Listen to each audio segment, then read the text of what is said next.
Hello friends, it's Mrs. Mayo coming to you from your Garden of Learning on this beautiful spring day.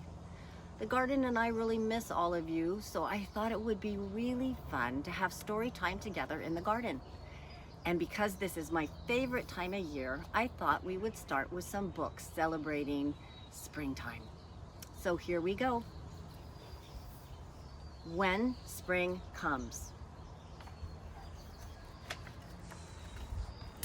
When it is cold and snowy and bleak and brown, spring seems very far away. But if you wait, soon you will see leaves and blossoms. Soon you will feel pussy willows and raindrops. And soon you will smell flowers and mud. Soon you will hear birds and buzzing bees. Can you hear them in the garden? Are you ready for spring? I sure am. This book was written for Will and Clara. Before spring comes, the trees look like black sticks against the sky. But if you wait, spring will bring leaves and blossoms. If you wait, spring will make the leftover mounds of snow smaller and smaller and smaller until suddenly they're all gone. Before spring comes, the grass is all brown.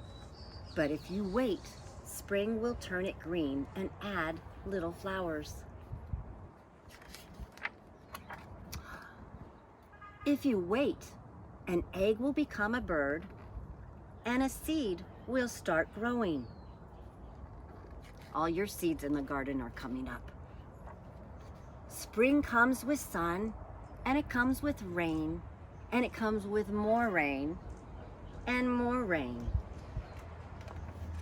Do you like mud? Do you like puddles? I hope you like umbrellas.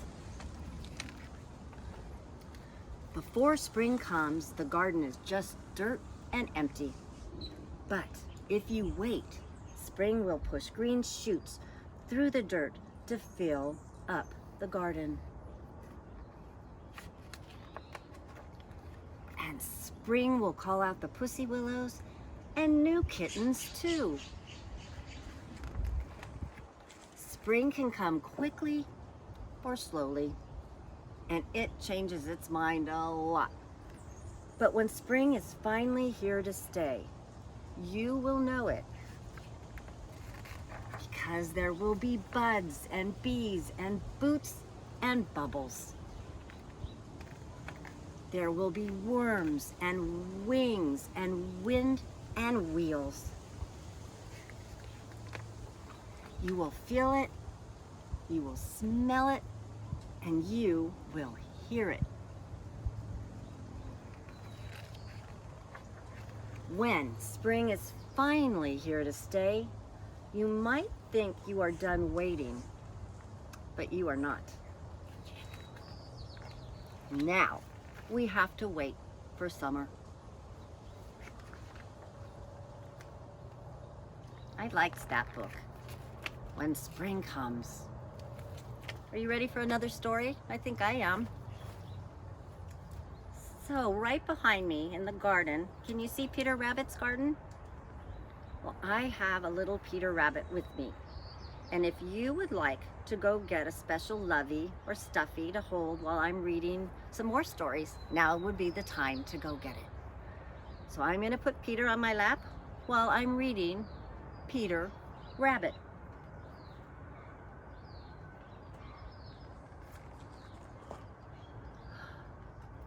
Once upon a time, there were 4 little rabbits, and their names were Flopsy, Mopsy, Cottontail, and Peter.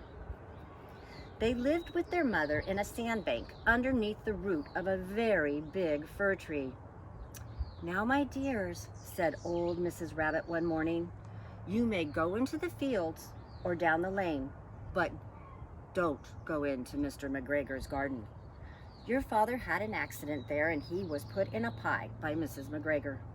Now run along and don't get into mischief. I am going out." Then old Mrs. Rabbit took a basket and her umbrella and went through the wood to the baker's. She bought a loaf of brown bread and 5 currant buns. Flopsy, Mopsy, and Cottontail, who were good little bunnies, went down the lane to gather blackberries. But Peter, who was very naughty, ran straight away to Mr. McGregor's garden and squeezed under the gate. First, he ate some lettuces and some French beans. Then he ate some radishes. And then, feeling rather sick, he went to look for some parsley, because that would make his tummy feel better. But around the end of a cucumber frame, who should he meet but Mr. McGregor? Mr. McGregor was on his hands and knees planting out young cabbages, but he jumped up and ran after Peter, waving a rake and calling, "Stop, thief!" Peter was most dreadfully frightened. He rushed all over the garden, for he had forgotten the way back to the gate. He lost one of his shoes among the cabbages and the other shoe amongst the potatoes. Mr. McGregor came up with a sieve, which he intended to pop on top of Peter, but Peter wiggled out just in time, leaving his jacket behind him, and rushed into the tool shed and jumped into a can. It would have been a beautiful thing to hide in if it had not had so much water in it.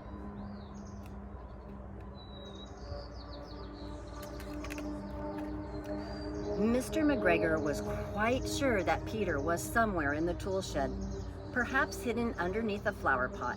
He began to turn them over carefully, looking under each, and tried to put his foot upon Peter, who jumped out of the window, upsetting 3 plants.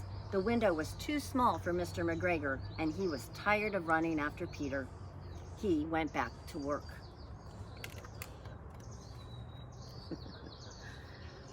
Peter sat down to rest. He was out of breath and trembling with fright, and he had not the least idea which way to go. Also, he was very damp with sitting in that camp. After a time, he began to wonder about going lippity, not very fast, and looking all around. He found a door in a wall, but it was locked, and there was no room for a fat little rabbit to squeeze underneath. An old mouse was running in and out over the stone doorstep, carrying peas and beans to her family in the wood. Peter asked her the way to the gate, but she had such a large pea in her mouth that she could not answer. She only shook her head at him. Peter began to cry. Then he tried to find his way straight across the garden, but he became more and more puzzled. Presently he came to a pond where Mr. McGregor filled his watering cans.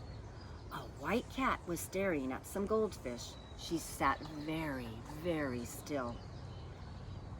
But now and then the tip of her tail twitched as if it were alive. Peter thought it best to go away without speaking to her. He had heard about cats from his cousin, little Benjamin Bunny. He went back to the tool shed, but suddenly, close to him, he heard the noise of a hoe. Scratch, scratch, scratch, scratch. Peter scuttered underneath the bushes, but presently, as nothing happened, he came out and climbed upon a wheelbarrow and peeped over. The first thing he saw was Mr. McGregor hoeing his onions. His back was turned to Peter, and behind him was the gate. Peter got down very quietly off the wheelbarrow and started running as fast as he could along a straight walk behind some black currant bushes.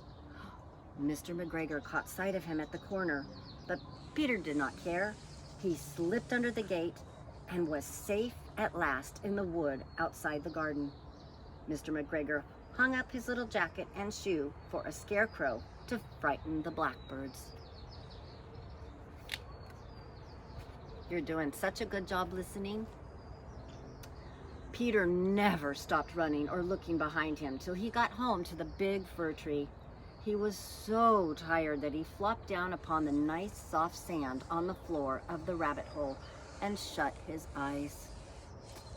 His mother was busy cooking, and she wondered what he had done with his clothes. It was the second little jacket and pair of shoes that Peter had lost in a fortnight. I am sorry to say that Peter was not feeling very well during the evening. His mother put him to bed and made some chamomile tea, and she gave a dose to Peter. 1 tablespoon to be taken at bedtime. But Flopsy, Mopsy, and Cottontail had bread and milk and blackberries for supper.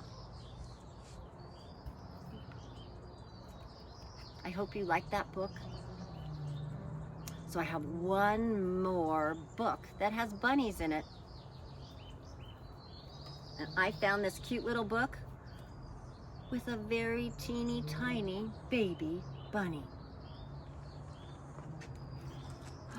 When baby bunny is hungry, she nibbles tasty meals of grass and twigs.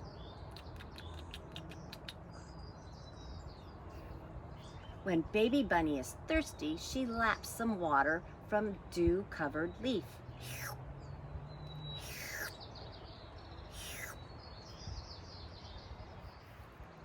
When baby bunny meets a friend, she thumps her feet against the ground to say hello. And when baby bunny is tired, oh, she curls up for her nap in her cozy burrow. When baby bunny finds a treat, she shares with her brothers and sisters. Do you share with your brothers and sisters? And when baby bunny is happy, she leaps into the air. Good job, baby bunny. So now I think it would be a good time for baby bunny and me to say goodbye until next time we read a story in the garden. I hope you're all staying safe and well, and I miss you and I can't wait to see you. Bye.